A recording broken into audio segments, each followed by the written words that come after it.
Hi everyone, welcome to டக்குனு Hindi YouTube channel. நம்ம சேனல்ல தமிழ் மூலமா ஹிந்தியை எவ்வளோக்கு எவ்வளோ ஈஸியாக கற்றுக்க முடியுமோ அவ்வளோக்கு அவ்வளோ ஈஸியாகவும் டக்குனும் கற்றுக்க போகிறோம். ஸோ இந்த வீடியோவில் நாம் என்ன பார்க்க போகிறோம்னா, ஒரு வாரத்தில் இருக்கிற நாட்களோட பெயர்களும் அண்ட் சில காலங்கள் லைக் நேற்று, நாளை, இன்று இது மாதிரியான வேர்ட்ஸை ஹிந்தியில் எப்படி சொல்லணும்னு பார்க்கலாம். வேர்ட்ஸ் படித்து முடிச்சுட்டு அதை சென்டென்சஸ்லையும் ட்ரை பண்ணி பார்க்கலாம். ஸோ வாங்க வீடியோக்குள்ளே போகலாம். Okay, name of the days, நாட்களின் பெயர்கள். ஃபர்ஸ்ட் ஒன் சண்டே, ஞாயிறு, ஞாயிற்றுக்கிழமை அப்படிங்கிறத ஹிந்தியில் ரவிவார் அப்படின்னு சொல்லணும். நீங்கள் கவனிக்க வேண்டியது என்னன்னா, எல்லா நாட்கள்லையுமே நீங்கள் வார் வார் வார்னு சேர்த்துக்கிற மாதிரி வரும். முதல்ல இருக்கிற வார்த்தை மட்டும் மாறும். ஸோ சண்டேக்கு, ஞாயிற்றுக்கிழமைக்கு ரவிவார். மண்டே திங்கட்கிழமைக்கு சோமவார். டியூஸ்டே செவ்வாய்க்கிழமைக்கு மங்கள்வார். வெட்னஸ்டே புதன்கிழமைக்கு புதவார். புதன் புதவார். ஓகேங்களா? அடுத்தது தேர்ஸ்டே வியாழக்கிழமைக்கு குருவார். வியாழன் அப்படிங்கிறதுக்கு குருவார். ஃப்ரைடே வெள்ளிக்கிழமைக்கு சுக்ரவார். சுக்ர கிடையாது, சுக்ரவார். ஓகேங்களா? அடுத்தது சாட்டர்டே சனிக்கிழமைக்கு சனிவார். சனிக்கிழமை சனிவார். ஒன்ஸ் அகேன் சொல்றேன், கவனிச்சுக்கோங்க. சண்டே ஞாயிற்றுக்கிழமை ரவிவார். மண்டே திங்கள் சோமவார். டியூஸ்டே செவ்வாய் மங்கள்வார். வெட்னஸ்டே புதன் புதவார். தேர்ஸ்டே வியாழன் குருவார். ஃப்ரைடே வெள்ளி சுக்ரவார். சாட்டர்டே சனி சனிவார். அவ்வளோதாங்க. நம்ம ஒரு வாரத்தில் இருக்கிற 7 நாட்களை படித்து முடிச்சிட்டோம். இதை நல்லா ஞாபகம் வச்சுக்கோங்க. ஓகேங்களா? அடுத்தது சில காலங்கள் பற்றி பார்க்கலாம். ஃபர்ஸ்ட் ஒன் மார்னிங், காலை நேரம். இதை ஹிந்தியில் எப்படி சொல்லணும்னா சுபஹ். இதை சுபா அப்படின்னு படிச்சிடாதீங்க, சுபஹ். ஓகேங்களா? அடுத்தது மதிய நேரம், நூன். இதை ஹிந்தியில் எப்படி சொல்லணும்னா 2 வார்த்தைகள் இருக்கு. என்னென்ன வார்த்தை இருக்கோ எல்லாமே கற்று வச்சுக்கோங்க. உங்களுக்கு அடிக்கடி எது யூஸ் ஆகும்னு நான் அப்பயே சொல்லிடுறேன். ஓகேங்களா? நூன் மதியம் அப்படிங்கிறதுக்கு தோபஹர், இல்லைன்னா மத்யான். தோபஹர் அப்படின்ற வார்த்தை தான் அடிக்கடி யூஸ் பண்ணுவாங்க. பட் எக்ஸ்ட்ரா ஒரு வார்த்தை தெரிஞ்சு வச்சுக்கோங்க. அடுத்தது ஈவினிங், சாயங்காலம் அப்படின்னு சொல்லணும்னா ஷாம், இல்லைன்னா சந்தியா.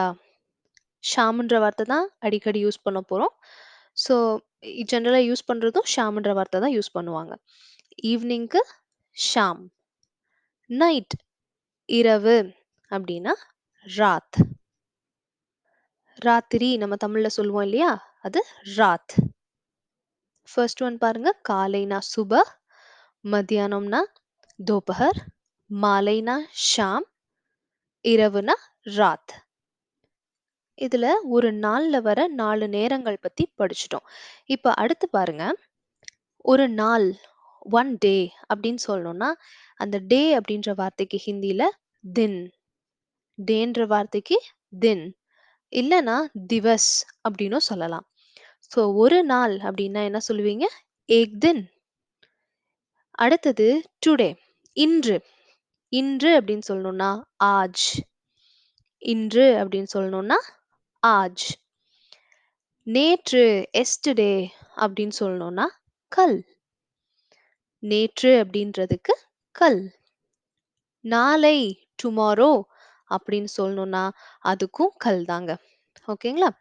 ஸோ நேற்றுக்கும் கல் தான், நாளைக்கும் கல் தான். இப்போ நீங்க கேட்கலாம், நேற்று நாளை இந்த ரெண்டுக்குமே கல்லுன்ற வார்த்தை தான் யூஸ் பண்றீங்க. பட் நாங்க யாராவது பேசும்போது அவங்க நேத்த பத்தி பேசுறாங்களா இல்ல நாளைய பத்தி பேசுறாங்களான்னு எப்படி தெரிஞ்சுக்கிறதுன்னு கேட்கலாம்.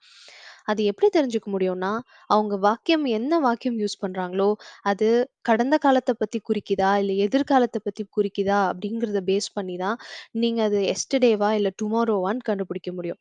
ஸோ அவங்க பேசுற சென்டென்ஸ் பாஸ்ட் டென்ஸ்ல இருந்துச்சுன்னா, அவங்க வந்து நேத்த பத்தி சொல்றாங்க. ஃபியூச்சர்ல இருந்துச்சு அப்படின்னா, அவங்க நாளைய பத்தி சொல்றாங்க. இப்படி தாங்க கண்டுபிடிக்க முடியும். ஓகேங்களா? ஸோ அடுத்த வார்த்தை என்னன்னா, பர்சோ அப்படின்ற ஹிந்தி வார்த்தைக்கு 4 2 அர்த்தங்கள் இருக்கு. அதாவது டே ஆஃப்டர் டுமாரோ, நாளை மறுநாள் அப்படிங்கிறதுக்கும் பர்சோ தான். முந்தா நாள், அதாவது டே பிஃபோர் எஸ்டர்டே அப்படின்னு சொல்லணும்னாலும் அது பர்சோ தான். அடுத்த வார்த்தை வாரம், வீக். ஒரு வாரம் 7 நாட்கள் இல்லையா? அதுக்கு ஹிந்தியில ஹஃப்தா. ஹஃப்தா அப்படிங்கிறது ஒரு வாரம். ஐ மீன் வாரம். ஒரு வாரம் அப்படின்னு சொல்லணும்னா ஏக் ஹஃப்தா. இல்லன்னா சப்தாஹ் அப்படின்ற வார்த்தையும் யூஸ் பண்ணலாம். ஜென்ரலா ஹஃப்தா யூஸ் பண்ணுவாங்க. சப்தாகும் சில பேர் யூஸ் பண்றத நீங்க கவனிக்க முடியும். ஓகேங்களா? அடுத்தது மந்த். மாதம் அப்படிங்கிறதுக்கு மஹீனா. மாதம் அப்படிங்கிறதுக்கு ஹிந்தில மஹீனா. வருஷம், இயர் அப்படிங்கிறதுக்கு ஹிந்தில சால் இல்லனா வர்ஷ். ஸோ 1 இயர் அப்படின்னா என்ன சொல்லுவீங்க? ஏக் சால். ஓகேங்களா? வருடம் அப்படின்னா சால் இல்ல வர்ஷ். வாரம் அப்படிங்கிறதுக்கு ஹஃப்தா ஆர் சப்தாஹ். மாதம் அப்படிங்கிறதுக்கு மஹீனா. வருடம் அப்படிங்கிறதுக்கு சால் இல்ல வர்ஷ். அடுத்த வார்த்தை கவனிங்க. மினிட். மினிட்க்கு தமிழ்ல தான் நிமிடம் அப்படின்ற வார்த்தை இருக்கு. ஹிந்தில மினிட்டே தான். ஓகேங்களா? சொல்றப்ப மட்டும் ப்ரொனன்சியேஷன் மட்டும் கொஞ்சம் மாறும். மினிட்ன்னு சொல்லாம மினட்ன்னு சொல்லணும். ஏக் மினிட் அப்படின்னு சொன்னா 1 நிமிஷம்னு அர்த்தம். அடுத்தது ஹவர்.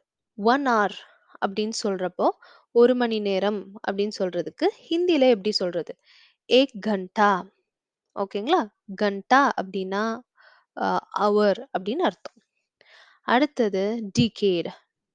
தசாப்தம். டிகேட் அப்படிங்கிறது 10 வருஷங்கள் இல்லையா? தசாப்தம்ன்றது 10 வருஷங்கள். ஸோ அத வந்து ஹிந்தில எப்படி சொல்றது அப்படின்னா தஷக். உங்களுக்கு தெரியும் அப்படின்னா மோஸ்ட்லி தெரிஞ்சிருக்கும் 10. இப்போ 10 வருஷம் அப்படிங்கறனால தஷக். ஸோ மினிட்க்கு மினிட், ஹவருக்கு வந்து கண்டா, டிகேட் அப்படிங்கிறதுக்கு தஷக். இதுவரையிலும் நம்ம படிச்ச வார்த்தைகளை வச்சு சென்டென்சஸ் மேக் பண்ணலாம் வாங்க. ஓகே, ஃபர்ஸ்ட் சென்டென்ஸ் என்னன்னா, what is the day today? இன்று என்ன நாள்?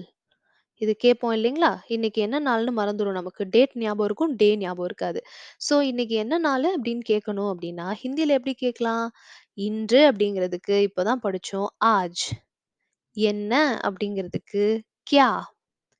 நாள் அப்படிங்கிறதுக்கும் இப்பதான் படிச்சோம் தின். ஹே அப்படிங்கிறது நமக்கு பிரசன்ட் டென்ஸ்ல முடியிற வார்த்தை. ஸோ ஆஜ் கியா தின் ஹே. இன்று என்ன நாள்? சூப்பர். அதுக்கான ஆன்சரா நம்ம எந்த நாள் வேணாலும் சொல்லலாம். இந்த எக்ஸாம்பிள்ல நான் இன்று ஞாயிறு அப்படின்னு சொல்றேன். Today is Sunday. ஸோ உங்களுக்கு இன்று அப்படின்ற வார்த்தைக்கு தெரியும். ஆஜ் ஞாயிறு அப்படிங்கிறதுக்கு இப்ப படிச்சோம் இல்லையா? 7 நாட்கள் படிச்சோம். ஸோ ஞாயிறு அப்படிங்கிறதுக்கு ரவிவார். ஆஜ் ரவிவார் ஹே. இன்று இன்று ஞாயிற்றுக்கிழமை. சரி, இன்னைக்கு புதன்கிழமை அப்படின்னு சொல்லணும்னா எப்படி சொல்லுவீங்க? ஆஜ் புதவார் ஹே. ஆஜ் மங்கள்வார் ஹே. ஆஜ் சோமவார் ஹே. இப்படி நீங்க இன்றைய தினம் என்னவோ அதுக்கு மாறி மாறி சொல்லிக்கலாம். அடுத்த sentence, when is your birthday? உன் பிறந்த நாள் எப்போது? ஸோ இதுக்கு உன்னோட அப்படிங்கிறதுக்கு ஹிந்தில தும்ஹாரா. தும்ஹாரா. பிறந்த நாள் அப்படிங்கிறதுக்கு ஜனம்தின். ஜனம்தின். எப்போ அப்படின்னு கேட்கறதுக்கான வார்த்தை ஹிந்தி வார்த்தை கப். அப்புறம் நம்ம பிரசன்ட் டென்ஸ்ல கேட்கறனால ஹேல போட்டு முடிச்சிருக்கோம். ஸோ துமாரா ஜனம்தின் கப் ஹே. When is your birthday? உன் பிறந்த நாள் எப்போது அப்படின்னு சொல்றதுக்கு இப்போ ஹிந்தியில கேட்டிருக்கோம். துமாரா ஜனம்தின் கப் ஹே. அதுக்கு ஆப்போசிட் சைட்ல இருக்கவங்க ரிப்ளை பண்றாங்க, my birthday is on this Thursday. வர வியாழக்கிழமை தான் என்னோட பிறந்த நாள் அப்படின்னு சொல்றாங்க. ஸோ இத ஹிந்தில எப்படி சொல்லலாம்? இந்த வியாழன். இந்த அப்படின்னா இஸ். ஓகேங்களா? இந்த அப்படின்னா இஸ். வியாழக்கிழமை குருவார். இஸ் குருவார் கோ. இந்த வியாழக்கிழமைக்கு அப்படின்னு சொல்றோம் இல்லையா? அதுக்கு கோ. இஸ் குருவார் கோ மேரா என்னுடைய ஜனம்தின் ஹே. இஸ் குருவார் கோ மேரா ஜனம்தின் ஹே. இந்த வியாழக்கிழமைக்கு என்னோட பர்த்டே வருது. ஓகேங்களா? அடுத்த சென்டென்ஸ் பாருங்க. Don't go out in the noon. மதியம் வெளிய போகாதே அப்படின்னு சொல்றாங்க. ஸோ வெயில் அடிக்குது வெளிய போகாத அப்படின்னு சொல்லணும்னா, மதியம் அப்படின்ற வார்த்தைக்கு நம்ம படிச்சிருக்கோம் தோபஹர். தோபஹர் மே. மே அப்படிங்கிறது மதியம்ல. ஓகேங்களா? மத்தியான நேரத்துல. அதுக்காக மே சேர்க்கிறோம். ஸோ தோபஹர் மே பாஹர் அப்படிங்கிறது வெளியே. பாஹர்ன்றது வெளியே. दोपहर में बाहर मत जाओ. ஜாவோ அப்படின்னா போ அப்படின்னு அர்த்தம். மத் ஜாவோ அப்படின்னா போகாத அப்படின்னு அர்த்தம். ஓகேங்களா? ஸோ दोपहर में बाहर मत जाओ. दोपहर में அப்படின்னா மத்தியான நேரத்துல. பாஹர்னா வெளிய. மத் ஜாவோனா போகாதே. அடுத்த சென்டென்ஸ் கம் early tomorrow. நாளை சீக்கிரம் வாங்க. இது வந்து ஒரு ரெஸ்பெக்ட்ஃபுல்லா சொல்றோம். யாரோ பெரியவங்க கிட்ட சொல்றோம். ஸோ, நாளைன்ற வார்த்தைக்கு கல், சீக்கிரம் அப்படின்ற வார்த்தைக்கு ஜல்தி, வாங்க அப்படின்னு சொல்லணும்னா ஆயியே. வா அப்படிங்கிற வார்த்தைக்கு வந்து ஒருவேளை நம்மளோட சின்னவங்க கிட்ட இல்ல ஃப்ரெண்ட்ஸ் கிட்ட சொல்லணும்னா ஆவோ சொல்லலாம். பட் ரெஸ்பெக்டடா சொல்ல போறோம் அப்படின்னா, நம்ம ஆயியே தான் சொல்லணும். ஓகேங்களா? கல் ஜல்தி ஆயியே. நாளைக்கு சீக்கிரம் வாங்க.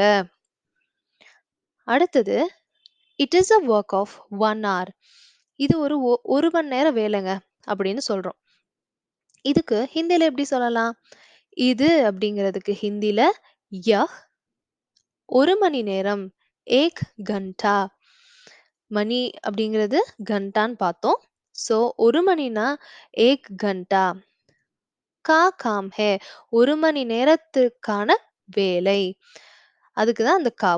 அதாவது 1 மணி நேரத்திற்கான அப்படின்னு சொல்றதுக்கு அந்த கா யூஸ் பண்ணியிருக்கோம்.